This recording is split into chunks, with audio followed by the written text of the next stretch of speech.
இன்னைக்கு நம்ம ஃபுட் வார் season 2 3rd எபிசோட தான் பார்க்க போறோம். எபிசோட ஓபனிங்ல இங்க மெகுமி கூட போட்டி போட்டு நம்ம கூரோ தான் ஜெயிச்சிட்டான் அப்படின்னு சொல்லி அனௌன்ஸ் பண்ணிருப்பாங்களா. எதிர்பார்த்ததுதான் ஆலிஸ் நினைப்பா. சோ மத்தவங்க எல்லாரும் ஓகே வாங்க போய் மெகுமி பார்க்கலாம்னு போக ஆல்ரெடி யூகி மெகுமியை பாக்குறதுக்கு கிட்ட போயிருந்திருப்பாளா. மெகுமி யூகியை பார்த்தோன்னே அப்படியே அழ ஆரம்பிச்சிருவா. அந்த கூரோ பையன் பாக்குறதுக்கே டெரரா இருக்கிறான், பயமுறுத்துறான்னு. ஆனா அதுவே ஆடியன்ஸ்ல இருக்கிற மத்த மியோகோல இருந்து மத்த எல்லாருமே பார்த்தா நம்ம மெகுமியை அப்ரிஷியேட் பண்றாங்க. சோ அந்த கூரோ பையனுக்கே வந்து லைக் டஃப் கொடுக்குற அளவுக்கு தான் இருந்திருக்கு. அது பார்த்தாலே தெரியுது அந்த ஜட்ஜஸோட ரியாக்ஷனை வச்சேன்னு. அடுத்த போட்டி பார்த்தா நாளைக்கு தான் நடக்கும் அப்படின்னு சொல்லிட்டு ஜட்ஜஸ் எல்லாரும் அங்க இருந்து கிளம்பி போறாங்களா. அப்படி போகும்போது அந்த டைரக்டர் இருக்கிறாருல, சோ அவர் அப்படியே ரெஸ்ட் ரூம் போய் நின்னுக்கிட்டு அந்த பொண்ணோட பேர் என்ன மெகுமி தானே, உண்மையாலுமே இந்த வருஷம் எதிர்பார்த்ததோடமே பயங்கர டஃப்பான காம்படிட்டர்ஸ் எல்லாம் இருக்கிறாங்க போலயே அப்படின்னு பயங்கரமா இம்ப்ரெஸ் ஆயிருக்காரு. அன்னைக்கு நைட் இந்த ஹயமா பையன் அப்படி சும்மா வெளியில படுத்துட்டு இருந்திருக்கேன். அப்போ அந்த ஜுன் தான் வந்துட்டு இங்க என்னடா பண்ணிட்டு இருக்கிற, நாளைக்கு நடக்க போற அந்த ஒரு மேட்ச் நினைச்சு பயங்கர நீ டென்ஷனா இருக்கணுங்கிற அவசியம் கிடையாது. நீ இப்ப பிரிலிம்ஸ்ல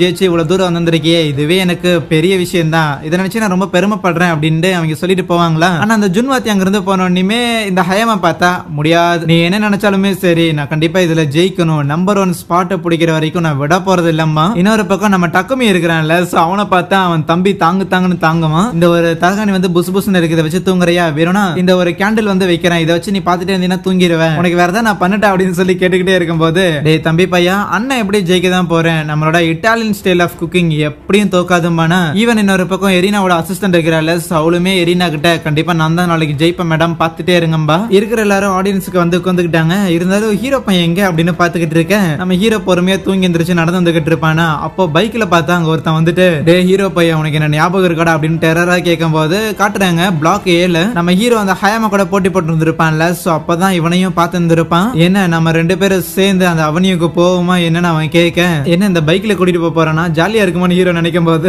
அவன் பார்த்து அந்த பைக்கை எடுத்து ஓரமா லாக் எல்லாம் போட்டு அதுக்கு மேல கவர் எல்லாம் போட்டு அந்த கவருக்கு மேல கயிறை வச்சு கட்டி அப்படின்னு சொல்லி பயங்கர சேஃபா ஓரமா நிக்க வச்சுட்டு, என் பைக்ல ஜிபிஎஸ் கூட இருக்கு தெரியுமா, யாராவது என் பைக் ஆட்டையை போட்டு போனாங்கன்னா எங்க இட்டு போனாங்க அப்படின்னு கூட என்னால கண்டுபிடிக்க முடியும்லாம் சொல்லுவானா. இவன் எதுக்கு இதெல்லாம் என்கிட்ட சொல்றான்னு பாத்துட்டு இருக்கேன். என்ன மாதிரியான ஒரு டெவல் கிச்சனுக்குள்ளேயே இருக்கும், கிச்சனுக்கு வெளியே இருக்கும் அப்படின்னு சம்பந்தமே இல்லாம டயலாக் பேசிட்டு அவன் பேரு சுபாரு அப்படின்னு சொல்லுவான். ஆக்சுவலி பிளாக் ஏல 4வது பிளேஸ் 91 பாயிண்ட் எடுத்து இந்த சுபாரு தான் எடுத்து வந்திருப்பான். அவனோட ஜாக்கெட்ல அந்த சுபாரு அப்படிங்கிற அந்த ஒரு நேம் வந்து எம்ப்ராய்ட் பண்ணிருப்பானா. இது பயங்கரமா இருக்குடான்னு ஹீரோ சொல்லும் போது சூப்பரா இருக்குல்ல, நானே இதை கையில உட்காந்து பண்ணேன் அப்படின்னு சொல்லி 2 பேரும் ஜாலியா பேசிட்டு இருப்பானுங்க. இங்க 3வது போட்டி ஆரம்பிக்க போதில்ல. சோ அதுக்கு பார்த்தா அமெரிக்கன் ஸ்டைல் ஆஃப் டிஷ்ஷான ஹாம்பர்கரை வந்து ரெடி பண்ணணும். இன்னும் போட்டியை ஆரம்பிக்க போகுது. ஹீரோ பையன் ஏன் வரல அப்படின்னு சொல்லிட்டு மெகுமி ஹீரோ பாக்குறதுக்காக போக இங்க எரினாவோட அசிஸ்டன்ட் இருக்கிறாள். சோ அவ கூட அந்த ஹயமா பையனும் நடந்து வரும்போது போய் உங்க எரினா மேடம் கிட்ட இந்த ஒரு இன்ஃபர்மேஷனை பாஸ் பண்ணிரு, கவுன்சில் ஆஃப் 10ல எப்படி நான் ஒரு மெம்பர் ஆக போறேன், கூடவே இந்த அகாடமியோட டாப் பிளேஸ்ல நான் இருக்க போறேன், இந்த மாதிரியான கனவுகள்லாம் நினைவேறும் நினைச்சுக்கிட்டு இருக்காதுடான்னு சொல்லிட்டு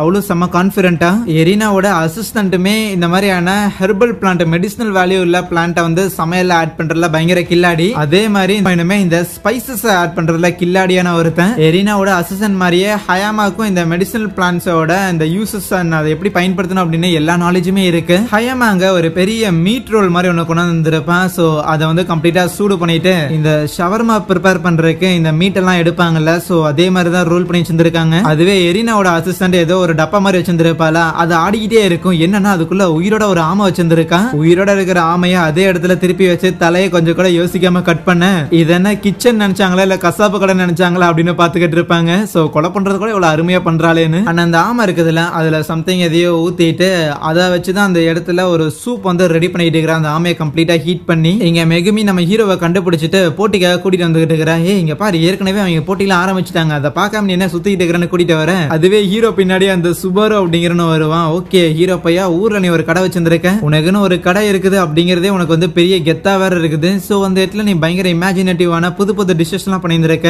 ஈவன் இங்க வந்ததுக்கு அப்புறமும் வித்தியாசமான டிஷஸ் எல்லாம் பண்ணிருக்க. உன்னோட ஹைட் 171 சென்டிமீட்டர், உன்னோட வெயிட் 57 கிலோகிராம், உன்னோட blood type B positive, shoe size வந்து 26.4, ஈவன் நீ ஆவரேஜா தூங்குறது கூட 6 மணி நேரம் 14 நிமிஷம். இது ஒரு பக்கம் எப்படின்னா, இன்னொரு பக்கம் அந்த டக்குமி பையன் அவனோட ஹைட் கிட்டத்தட்ட ஒரு 168 சென்டிமீட்டர், 54 கிலோகிராம். அவனோட அப்பா ஒரு ஜாப்பனீஸ், அவங்க அம்மா ஒரு இட்டாலியன். இவனும் இட்டாலியில ஒரு ரெஸ்டாரண்ட் வச்சிருக்கான். அவன் சமைக்கிறது எல்லாமே இட்டாலியன் ஸ்டைல் தான். கூடவே நம்ம ஹீரோ பையனா ஒரு பெரிய ரைவல் அவன் கன்சிடர் பண்றான். இவன் இந்த மாதிரியான டீடைல்ஸ் எல்லாம் சொல்லிட்டு இருக்கும் போது அப்ப மெகுமி பார்த்தா தப்பான வழியில கூட்டிட்டு வந்துட்டு அப்படின்னு காட்டிட்டு இருப்பாள.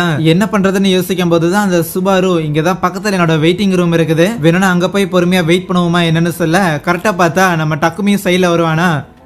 சோ 4 பேருமே அந்த சுபாருவோட வெயிட்டிங் ரூம்ல போயிட்டு அப்படியே மேட்ச் வந்து பாத்துட்டு இருப்பாங்க. யாரு ஜெயிப்பாங்க அப்படின்னு கேட்கும்போது அப்ப மெகுமி எனக்கு தெரியல, ஆனா எரினாவோட அசிஸ்டன்ட் வந்து இந்த மாதிரியான மெடிசினல் வேல்யூ தான் ப்ரிஃபர் பண்ணுவாங்கன்னு கேள்விப்பட்டேன். ஆனா ஒரு பர்கர்ல என்ன மெடிசினல் பிளான்ட் யூஸ் பண்ண போறாங்க அப்படின்னு அவ யோசிப்பாளா. சோ இந்த இடத்துல பயங்கர சீரியஸா அந்த எரினாவோட அசிஸ்டன்ட் சமைச்சுக்கிட்டு இருக்கும்போது சின்ன வயசுல இருந்தே அந்த எரினா கூட தான் அவ வளர்ந்துருப்பா போல. சோ கண்டிப்பா அவங்க கூட இருக்கணும், அவங்க வந்து என்ன லோவா வேல்யூ பண்ணிடக்கூடாது, நான் அவங்க அளவுக்கு ஈக்குவல் கொடுத்து என்னைக்கும் கூட இருக்கணும் அப்படின்னா இந்த ஃபால் செலக்ஷன்ல எப்படியும் நான் ஜெயிச்சாகணும்னு சொல்லிட்டு அவளோட டிஷ்ஷையுமே பினிஷ் பண்ணிடுவா. சரின்ட்டு அங்க இருக்கிற ஜட்ஜஸும் எடுத்து சாப்பிட பார்த்தா அதோட பிரெட்டே வந்து அந்த அளவுக்கு பயங்கர சாஃப்டா இருக்கும். அதுலயே ரொம்ப முக்கியமா அதுல இந்த ஆமையோட கறியை பயன்படுத்தி இருந்திருக்கால. சோ அதை சாப்பிட்டோன்னு கிட்டத்தட்ட ஒரு ஆமை மாதிரி மாறி நானே பறக்கிற மாதிரி இருக்கேன்னு நினைப்பாங்க. அண்ட் அந்த டாட்டாய்ஸோட மீட் இருக்குதுல்ல, சோ அதுதான் ஆக்சுவலி இந்த இடத்துல மெடிசினல் வேல்யூ அவ பயன்படுத்தி இருந்திருக்கா. அதை பத்தின ஏகப்பட்ட நாலேஜ் அவளுக்கு ப்ரீவியஸாவே இருந்திருக்குது. சோ அது கண்டிப்பா சாப்பிட்றவங்களுக்கு ஒரு செலக்டிவ் வேல்யூ ஆட் பண்ற மாதிரியான ஒரு ஃபுட்டா இது இருக்கும் அப்படின்னா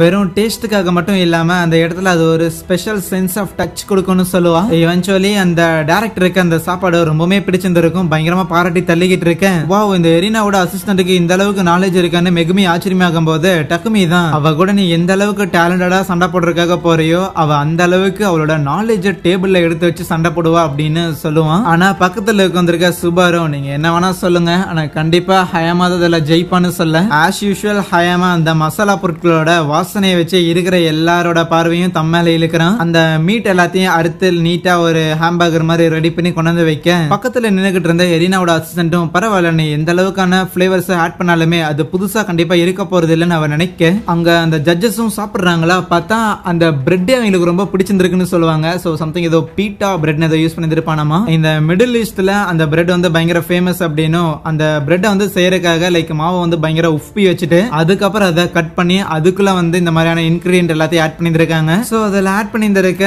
அந்த இன்கிரியன்ட் எல்லாமே variety of meat, beef, lamb அப்படின்னு சொல்லி ஏகப்பட்டது. கூடவே அவனோட மசாலா பொருட்களோட வித்தையும் உள்ள இறக்கிந்திருப்பான். எப்படி எப்படி அவன் இதை பண்ணிருப்பான் அப்படின்னு எரினாவோட அசிஸ்டன்ட் ஆச்சரியமாக்கிட்டு இருக்கேன். அப்ப ஹயாம் எக்ஸ்பிளைன் பண்றான், ஒரு பர்கர் பண்ணணும் அப்படின்னா அதுக்கு 4 இன்கிரியன்ட் இருக்குது.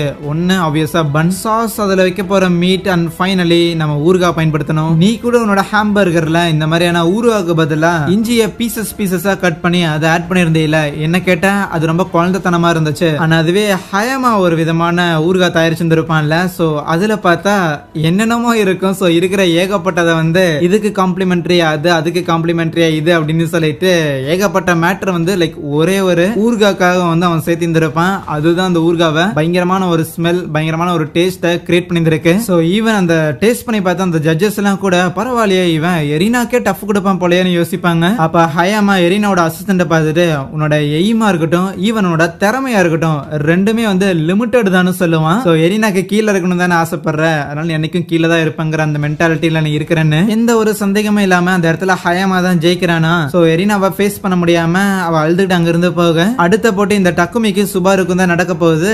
போறதுக்கு முன்னாடி நான் கண்டிப்பா இதுல ஜெயிப்பேன், இது எல்லாமே முடியட்டும், உன்னை ஒரு ஃபுட்பாருக்கு சேலஞ்ச் பண்ண வேண்டான்னு ஹீரோ கிட்ட சொல்லும் போது பண்ணலாம்பா. அதுவே இந்த ஐசன் பையன் இருப்பான்ல, சோ அவன் கூட ஹீரோவும் மெகுமி நடந்துட்டு இருக்கேன். அப்பதான் அந்த ஐசன் சொல்லுவான், சோ இந்த சுபாரும் சாதாரண ஆள் கிடையாது, பயங்கர திறமசாலின்னு. சோ அப்பதான் ஒரு சீனை காட்டுறாங்க. ஆக்சுவலி நம்ம சுபாரு டக்குமிய பத்தின டீடைல்ஸ் கலெக்ட் பண்றதுக்காக சுத்திட்டு இருக்கும் போது டக்குமியோட பிளேடையும் பார்த்து இருந்திருப்பான். அப்போ டக்குமியுமே வந்துட்டு எதுக்குடா தேவையில்லாம என்ன ஃபாலோ பண்ற ஸ்டாக்கர் நீ எல்லாம் கேட்கும்போது அந்த சுபாரு டக்குமிய வெறுப்பேத்துற மாதிரி உன் தம்பி ஒரு மொக்க பீஸ் தேவையில்லாம உன் கூட சுத்திக்கிட்டு தான் பெரிய ஆள் மாதிரி பண்ணிட்டு இருக்கிறான், மத்தபடி நீ வச்சிருந்திருக்க இந்த மூன் ஷேப் பிளேட் இருக்குதுல இது கூட ஒரு மொக்கதான்னு சொல்லி அவன் வாயில இருந்து சுவிங்கமா அது மேல துப்பி விட்டுருவான். என்ன கோவம் வருதா, இந்த கோவம் தான் எனக்கு வேணும், இதே கோவத்தோட வந்து சமடான்னு சொல்லி இருந்திருப்பான். அப்படியே கட் பண்ண இந்த அனௌன்ஸ்மெண்ட் ரூம்ல அந்த உராரா பொண்ணு உட்கார்ந்து இருக்கால, சோ அப்போ ஒரு லெட்டர் மாதிரி வருது. அந்த லெட்டர்ல இருக்கிற விஷயத்த அவ அனௌன்ஸ் பண்ண ஆரம்பிக்கிறா. சோ அந்த மாதிரி அடுத்த நடக்க போற பேட்டில் சுபாருக்கும் டக்குமிக்கும் தான் நடக்க போகுது. ஆனா சாதாரண பேட்டில் இல்ல, ஒரு ஃபுட் வார் சேலஞ்சா நடக்க போகுதுன்னு சொல்ல அங்கே இந்த ஒரு எபிசோடை முடிக்கிறாங்க. So yeah, thank you.